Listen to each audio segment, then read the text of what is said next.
Hello, very very good morning students of class 8। बच्चों, आज हम आपको आपके हिंदी सेकंड जो आपका लिटरेचर है, साहित्य है, उसकी पुस्तक आमोदनी का फर्स्ट चैप्टर कराएंगे, पहला पाठ कराएंगे। तो चलिए सब बच्चे अपनी बुक और इस यूट्यूब में हम आपको इस लेसन को एक्सप्लेन करके इसकी एक्सरसाइज, क्वेश्चन आंसर सब कुछ आपको इसमें हम देंगे और आप वीडियो को देख के पढ़िएगा। तो चलिए शुरू करते हैं। पाठ 1, सुख दुख। प्रस्तुत पाठ के रचयिता सुमित्रा नंदन पंत जी हैं। इस पाठ के कवि कौन है? सुमित्रा नंदन पंत जी हैं। बच्चों, पाठ का नाम है सुख दुख। तो इसमें कवि ने सुख और दुख के सामंजस्य और संतुलन को समझाया है, बताया है। और ये हम सब जानते हैं कि जीवन में जैसे सुख आता है ऐसे दुख आता है। ये चक्र की तरह जैसे दिन रात होते हैं, ऐसे सभी मनुष्य के, अर्थात कोई भी बड़ा से बड़ा व्यक्ति हो, अमीर से अमीर व्यक्ति हो, कितने बड़े महान पुरुष क्यों नहीं हुए। और फॉर एग्जाम्पल हम आपको बताएं, श्री रामचंद्र जी जिनको भगवान कहते हैं, उनके जीवन में भी दुख आया, सुख आया, दोनों चीजें आई। तो इस पाठ में बच्चों यही बताया गया है कि जीवन इसी को कहते हैं। तो चलिए देखते हैं। सुख और दुख एक सिक्के के दो पहलू हैं। सुख जब मनुष्य के पास आता है तो दुख का मुकुट पहन कर आता है। स्वामी विवेकानंद ने कहा है कि किसी को भी इस भ्रम में नहीं रहना चाहिए कि अगर सुख का उसका टाइम चल रहा है तो दुख नहीं आएगा। जब भी सुख आता है तो वो दुख का मुकुट पहन कर आता है, अर्थात कुछ समय के बाद दुख अवश्य आता है, वरना उस सुख की वैल्यू, उस सुख का महत्व ही हमें नहीं पता चल पाएगा। ठीक है बच्चों, जैसे आप मीठा मीठा ही खाते रहिए तो उस मीठे की क्या वैल्यू है वो बिना खट्टा, बिना मिर्च वाली चीज खाए नहीं पता चल सकती है। ठीक है, जब आपको मिर्ची लगती है तो आप फौरन मीठा खाते हैं, क्योंकि मीठे की वैल्यू, महत्व आपको पता है। तो इसी तरह अगर हमारे जीवन में दुख नहीं होगा तो हमें सुख का महत्व, सुख की कीमत नहीं पता चलेगी। आइए पढ़ते हैं, हम एक्सप्लेन करते हैं पाठ को। मैं नहीं चाहता चिर सुख, मैं नहीं चाहता चिर दुख, सुख दुख की खेल बिछौनी, खोले जीवन अपना मुख। कवि इस पाठ में, इस कविता में ये कामना करता है कि न तो मुझे बहुत सुख चाहिए, बहुत लंबे समय, मतलब मुझे पूरे जीवन सुख ही सुख नहीं चाहिए, अर्थात हमें लंबे समय तक सुख ही नहीं चाहिए, और न ही लंबे समय तक हमारे जीवन में दुख होना चाहिए। कवि कह रहे हैं कि सुख और दुख की आंख मिचौनी में, अर्थात सुख और दुख दोनों ही हमारे जीवन में आते रहें, जाते रहें, आते रहें, जाते रहें क्रम से, जिससे हमारे जीवन का खोले, मतलब जीवन का जो एक जीवन जीने का जो एक तरीका है वो हमारा सही से चल पाए, क्रम से हो पाए, हम दोनों में सामंजस्य बैठा पाए। फिर कवि कहते हैं कि सुख दुख के मधुर मिलन,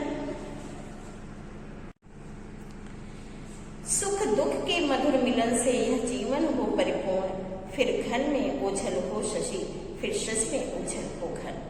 सुख दुख के मधुर मिलन से, सुख और दुख का जो ये प्यारा मिलन है, इससे जीवन पूरा होता है।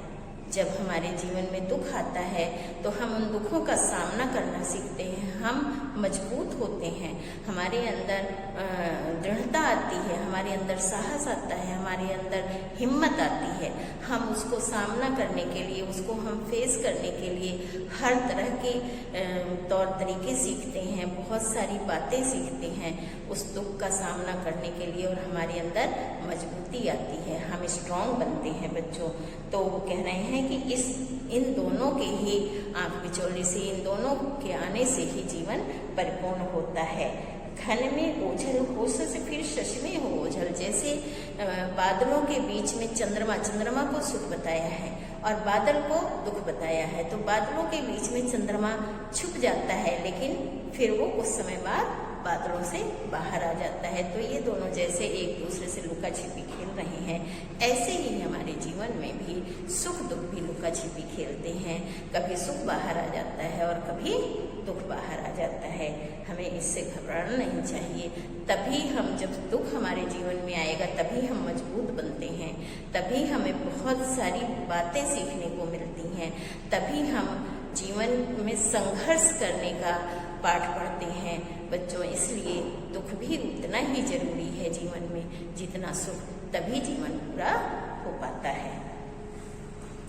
जग पीड़ित है अति दुख से, जग पीड़ित है रे अति सुख से। आप जिससे भी बात करो सब अपने दुख की बात बताते हैं, और जब वो सुखी होते हैं तब आपको कुछ नहीं बताएंगे। तो कवि कह रहा है कि ये संसार अत्यधिक दुख से पीड़ित है, और बहुत से लोग हैं जो बड़े सुख ही सुख है उनके जीवन में, उससे भी परेशान है, उसमें भी उन्हें परेशानी है, कुछ ना कुछ परेशानी। ये मनुष्य की आदत होती है, मनुष्य का स्वभाव होता है, उन्हें हर चीज में कोई ना कोई परेशानी है। मानो जग में बट जाए दुख सुख से और सुख दुख से। प्रभु इसमें प्रस्तुत पाठ में कवि कह रहे हैं कि मानो जग में, मनुष्य संसार में इसी तरह बटा हुआ है, दुख सुख से और सुख दुख से एक दूसरे में का सहयोग करते हुए, एक दूसरे के भागीदार बनते हुए सब इसी तरह आपस में एक दूसरे का सहयोग करके आगे बढ़ रहे हैं। ये संसार इसी सुख दुख में ही बटा हुआ है। अविरत दुख है उत्पीड़न।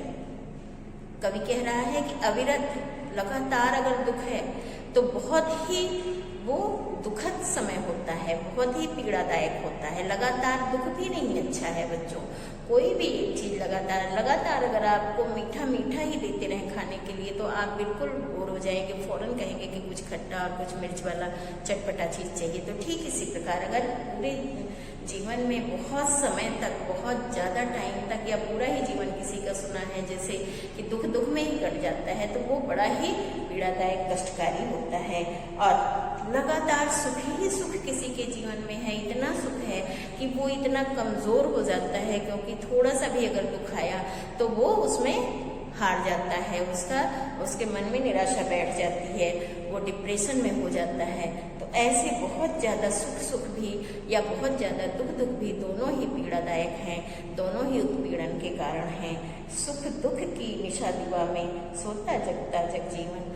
दुख को निशा से, रात से इन्होंने उपमा दी है, और सुख को दिन से इन्होंने उपमा दी है। कवि सुमित्रानंदन पंत ने तो कह रहे हैं कि सुख दुख रूपी रात और दिन में सारा संसार सोता जागता रहता है, अर्थात दुख है तो इंसान ऐसे दुखी समय को किसी तरह से काटता रहता है, उसे फेस करने की, उसका सामना करने की नए नए तवज्जो करता रहता है। और सुख है तो उसमें वो हंसता मुस्कुराता अपना जीवन जीता है। यह सांझ उषा का आंगन, आलिंगन विरह मिलन का, चिरहास अश्रु में आनंद रे इस मानव जीवन का। कवि कह रहा है कि यह सुबह और शाम का जो आलिंगन है, सांझ उषा, सांझ शाम हो गई अंधेरा, और उषा का आंगन प्रातः काल जब सूर्योदय होता है, आलिंगन विरह मिलन का, ये दोनों कभी नहीं मिलते हैं। ऐसे ही इनका मिलन बहुत ही क्या कह सकते हैं, वियोगपूर्ण है, ये कभी मिलते नहीं हैं। चिरहास अश्रुमय आनंद, ऐसे ही लंबे समय तक हंसना और रोना ये जीवन का मुख है, ये हमारे जीवन को दिखाता है। रे इस मानव जीवन, इस मनुष्य के जीवन का यही मुखौटा है कि शाम और सुबह कभी आपस में नहीं मिल पाते हैं, इनका विरह मिलन कभी नहीं हो पाता। ऐसे सुख दुख दोनों एकदम मिल जाएं, ऐसा नहीं हो सकता। एक बार सुख आएगा तो एक बार दुख आएगा, ऐसे ही ये चक्र भी हमारे जीवन में चलता रहता है। तो प्रस्तुत पाठ में बच्चों कवि ने आपको सुख और दुख जीवन में कितने महत्वपूर्ण हैं ये दिखाया है। अब इसके आगे हम इस पाठ के एक्सरसाइज करेंगे। तो चलिए बच्चों, हम इस पाठ की एक्सरसाइज पे आते हैं। अभ्यास के ऊपर आप देख सकते हैं शब्दार्थ लिखे हुए हैं। अभ्यास के ऊपर शब्दार्थ हैं। शब्दार्थ में हमें क्या करना है, इन शब्दों को अपनी कॉपी में लिखकर और इनकी मीनिंग लिखनी है और उस मीनिंग को हमें याद करना है। फिर इसके बाद आपका आता है लिखित, जिसमें निम्नलिखित प्रश्नों के उत्तर लिखने हैं।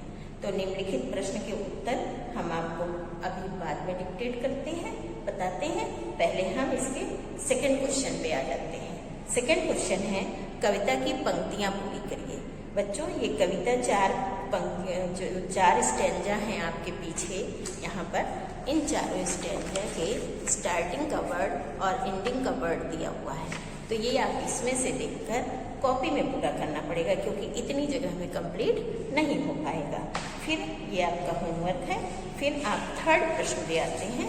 थर्ड प्रश्न देखिए, तीसरा प्रश्न, सही उत्तर पर हमें सही का चिन्ह लगाना है।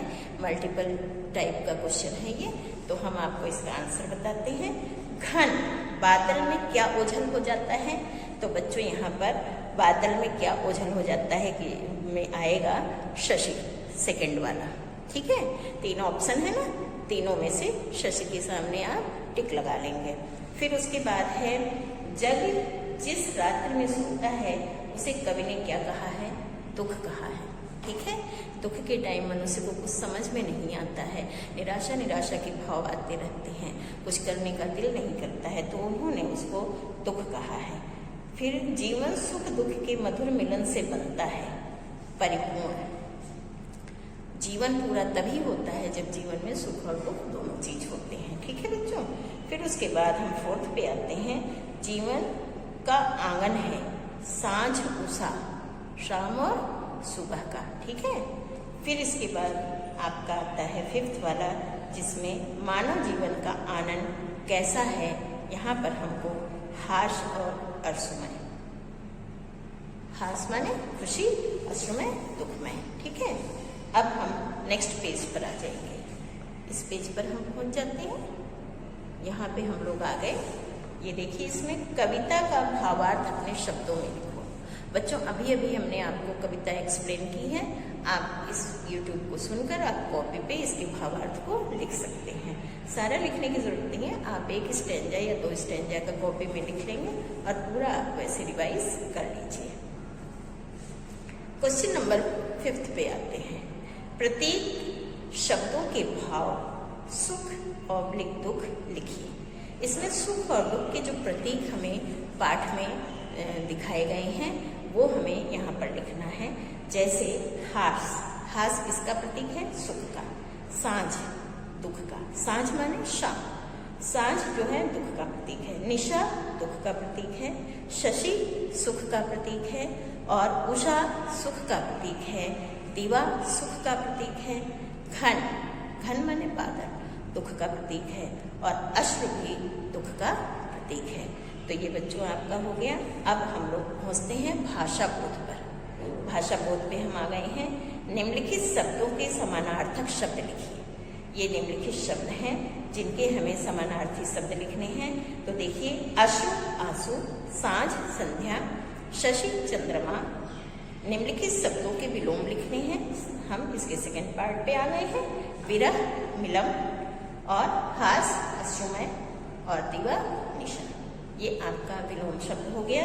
अब इसमें थर्ड पार्ट में बच्चों निम्नलिखित शब्दों की सहायता से वाक्य बनाने हैं। वाक्य हम भी आपको बता देंगे और आप अपना वाक्य बनाना चाहें तो आप भी बना सकते हैं, उसमें कोई प्रॉब्लम नहीं है। जैसे उत्पीड़न शब्द है, अविरत दुख मनुष्य के उत्पीड़न का कारण बन जाता है, ये वाक्य बन गया। चिर, चिर माने लंबे समय तक होता है। तो सुख हो या दुख चिरकाल तक नहीं रहना चाहिए। अगर चिरकाल तक रहता है तो वो बहुत ही दुखदायी होता है। तो इसलिए आप सेंटेंस बना सकते हैं, सुख हो या दुख दोनों चिरकाल तक अच्छे नहीं होते हैं। परिपूर्ण, सुख दुख के मिलन से ही जीवन परिपूर्ण होता है। फिर आनंद है, सुख और दुख दो जीवन का आनंद है। ठीक है। अब इसमें नीचे सोचिए, समझिए और कीजिए। ये आप पढ़ के इसमें आपको सोचकर अपनी क्रिएटिविटी है आप कर सकते हैं और इस प्रकार बच्चों आपका पाठ पूरा हो जाता है। इसमें पेज नंबर 14 पर एक मौखिक प्रश्न उत्तर है, ये आप कर सकते हैं। और अब हम लोग प्रश्न उत्तर पर आ जाते हैं। पेज नंबर 12 के प्रश्न उत्तर पर, ये जो आपका लिखित प्रश्न उत्तर है। तो देखिए, जीवन में सुख दुख की खेल निचोड़नी क्यों जरूरी है। तो बच्चों हम इसमें आंसर करेंगे, क्यों हटा देंगे क्वेश्चन में से पूरी लाइन, क्यों की जगह पे इसलिए लिखकर पूरी लाइन लिख लेंगे और आगे लिखेंगे क्योंकि जीवन को संतुलित बनाए रखने के लिए सुख दुख आवश्यक है। ठीक है, क्योंकि जीवन को संतुलित बनाए रखने के लिए दोनों आवश्यक है। फिर आता है, कवि ने सुख दुख की तुलना किससे की है? दिन और रात से की है। कवि ने सुख दुख की तुलना दिन और रात, घन और शशि दोनों आप लिख सकते हैं। सुख या दुख की अधिकता को कवि ने उत्पीड़न क्यों बताया है? क्योंकि किसी भी चीज की अति बुरी होती है ना। किसी भी चीज की अति जो होती है, सीमा से बाहर कोई भी चीज हानिकारक होता है, इसलिए कवि ने उत्पीड़न को उत्पीड़न बताया है। जीवन में सुख दुख का संतुलन क्यों आवश्यक है? जिससे जीवन परिपूर्ण हो पाता है। सुख दुख के संतुलन से ही जीवन परिपूर्ण हो पाता है। फिर कवि ने मानव जीवन का उद्देश्य क्या बताया है? कवि ने मानव जीवन का उद्देश्य यही बताया है कि सुख दुख की आंख बिछोने में या इस सुख दुख के समय को सामना करते हुए जीवन को परिपूर्ण बनाना ही समझदारी है। इस पाठ का ये उद्देश्य है। ठीक है बच्चों, तो ये आपके क्वेश्चन आंसर हो गए।